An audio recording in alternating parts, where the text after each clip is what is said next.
Well, good morning, everyone, and thank you so much for joining us. This is another edition of Hot Seat with Hinson, so appreciate you all tuning in this morning. We have a very special guest with us today, a familiar face to many in the state of Iowa, served in the Iowa House of Representatives and has been serving as our statewide party chair. Chairman Jeff Kaufmann, thank you so much for joining us this morning. It's great to have you and great to be with you, even if it's not in person. So how's everything back in Iowa? It's cold out here, but I got to tell you, the second district, the new second district, never seemed sweeter up there when we've got confident leadership and your presence everywhere and every place. I got to tell you, it's a real honor to be here with you, Congresswoman. Well, thank you so much. And obviously we have a lot to talk about today, but first and foremost, obviously I've been in office just over a year. Wanted to talk a little bit about what you're hearing on the ground because you travel through the entire state.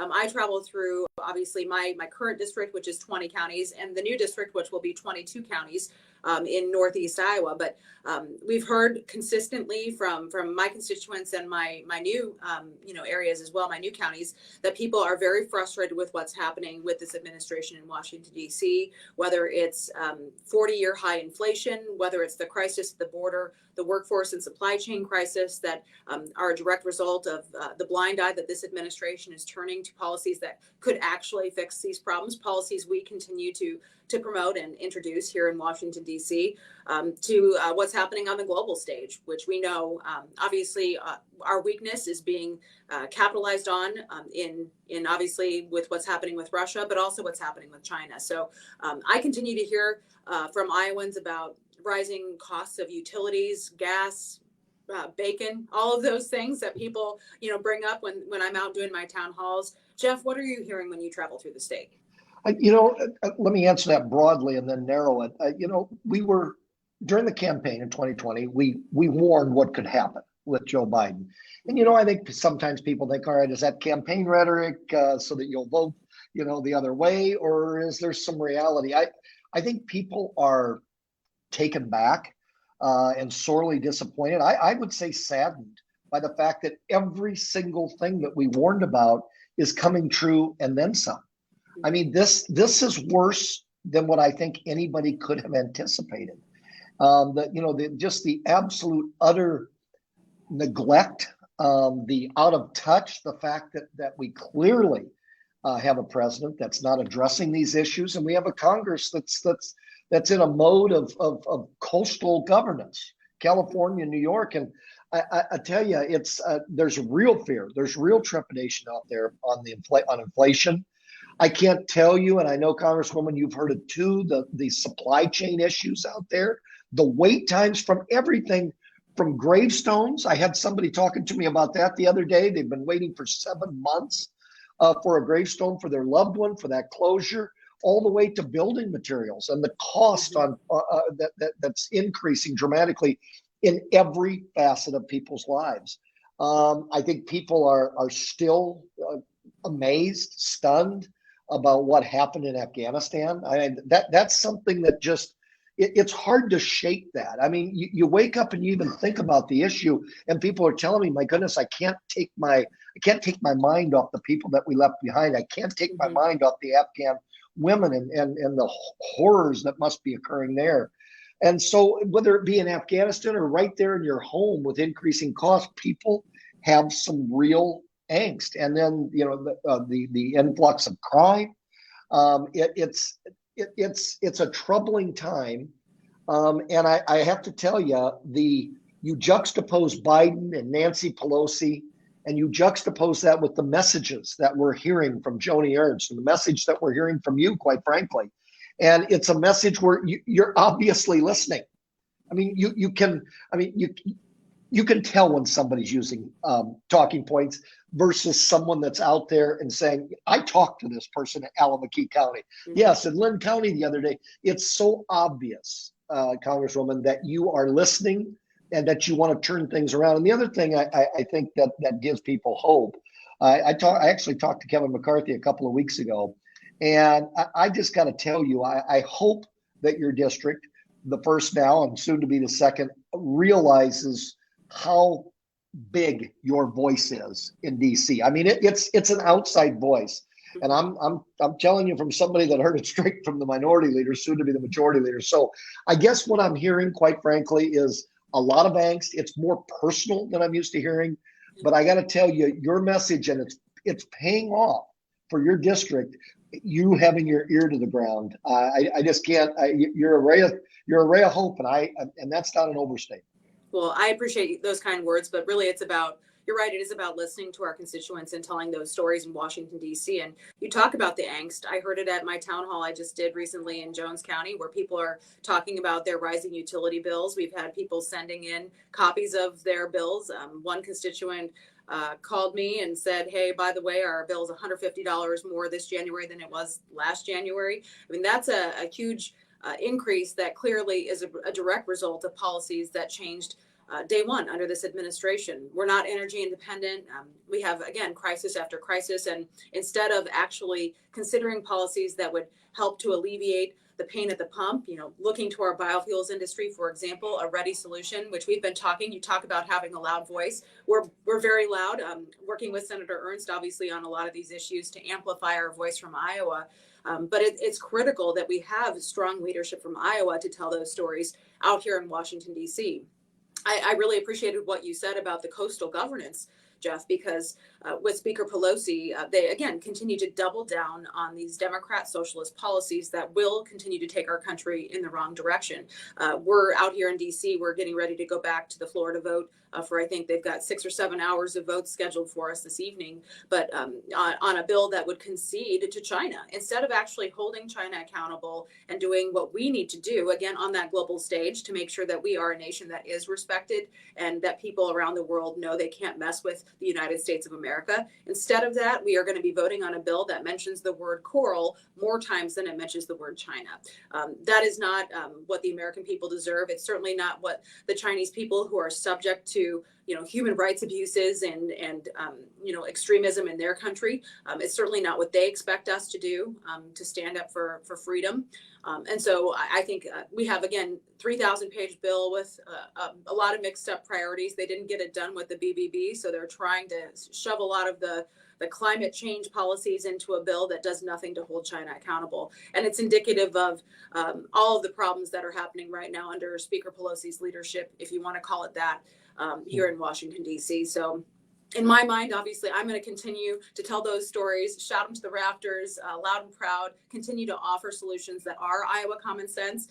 I tell people all the time, I'm the mom with the minivan. I still drive my same minivan that has over 180,000 miles on it because, I think it's important that people understand I am with you and I hear you, and I'm going to continue to echo what you think is important out here in Washington, D.C. But we have to fire Nancy Pelosi straight off the bat. I think that's the best way we can provide a check on this administration. And I know you're hearing that around the state too, Jeff. Well, and I'm just grateful that we do have a soccer mom that's taking the Hockey kids. mom. Hockey mom, hockey mom. But I mean, in all seriousness, the other thing that I'm hearing, and I think the fact that we do have someone that's not playing a part, someone like you that's actually there. You've got to get the kids to to school when you're back. You've got to organize things. You've got to make sure. And there's such an arrogance, and I'm hearing this from Democrats in your district that are just stunned at the complete tossing away of any concerns of parents, the complete abrogation of parental rights and of parental decision making. And the fact that not only are you confronting that directly, but the fact that you are one of those parents, you understand the responsibilities and the importance of parents' decisions in raising their kids. You don't have to play that part. You're doing it right now. And so I'm hearing a lot of that. And once again, it's this juxtaposition of people feeling it personally that they're not being heard and that they have angst, but at the same time, you're holding out there in front of them sometimes about the only hope that they're hearing of someone that they can see and they can meet every single week when you're going through your 20 counties. Yep, and absolutely, that is a priority for me. Getting to all 20 counties every quarter. I have to keep up with, Senator Grassley and Senator Ernst and the governor who do their 99 county tours. So I try to get to all 20 at least once. Many of them more than once during every quarter. So that's important, and that is the way you get the feedback at the Fairway meat counter or on my county tour. Those are the two places people talk to me the most. So anyway, I think it's great, and it's a great time to engage. It's a great time to step up. As a parent, I feel like it's absolutely critical time, not only because my kids, your kids, if you're watching, are the future, they're the next generation, but it's an important time for us as parents to engage. You talk about all of these challenges that are facing our kids and our school system. We want to make sure we have the best educational system in the country so that our next generation has that fighting chance. And that's what I want as a parent. And I think it's critical that when I talk to parents out in the district, they just want to know that they have a say and that they are being heard. And that is absolutely critical. And so I've signed on to a Parents' Bill of Rights piece of legislation out here in Washington, D.C. I met with the governor last week in Des Moines. We talked about all of the things that they are doing with the legislature to try to make sure that we provide that best educational opportunity for students, because that's really what it's about. And we need to get everyone out of the way and just focus on keep our eye on the prize, right? Which is our kids. And we need to make sure that they have the best option available to them. So we're obviously working on that and trying to champion those issues out here in Washington, D.C. But I think what this brings to light for me, Jeff, is that we have to talk about what change is needed in our country, what change is needed in our schools at that local granular level, all the way up to what's happening here in Washington. And that's why it's a really important time to engage. If these are issues you believe in, it's time to speak up. And a great way to do that is to participate in the Iowa caucuses, which, everybody likes to talk about the caucuses when the presidential year is here, but we have caucuses coming up next week, right? So tell us about how people can make sure that they are speaking up, have their voices heard at those events. Absolutely. I would argue that they are as important, if not more important, in right now in 2022 than they would even be in the presidential year, because right now we are highlighting those issues where, they're not clouded over by which candidate are we going to select. And so February 7th, this Monday, 7:00, if you need to know where you go, www.iowagop.org. And the whole reason we do caucuses in Iowa, the whole reason I spend a lot of my time fighting that Iowa caucuses still go first, and that is because this is a chance for you to talk. This is not anyone leading a discussion. This is wholly and completely about you, the grassroots, telling us what you think, starting the process of amending our platform and putting new platforms. But the most important thing is there isn't a leader, including you, Ashley, and Congresswoman, or any of our senators or the governor. Every single one of you are going to know exactly what we're hearing, and we're going to gather up those voices from every corner of this state. You do not have to know anyone. You don't have to have any previous experience. This can be your very first caucus. You're invited. You could have been a Democrat 2 years ago. You're invited.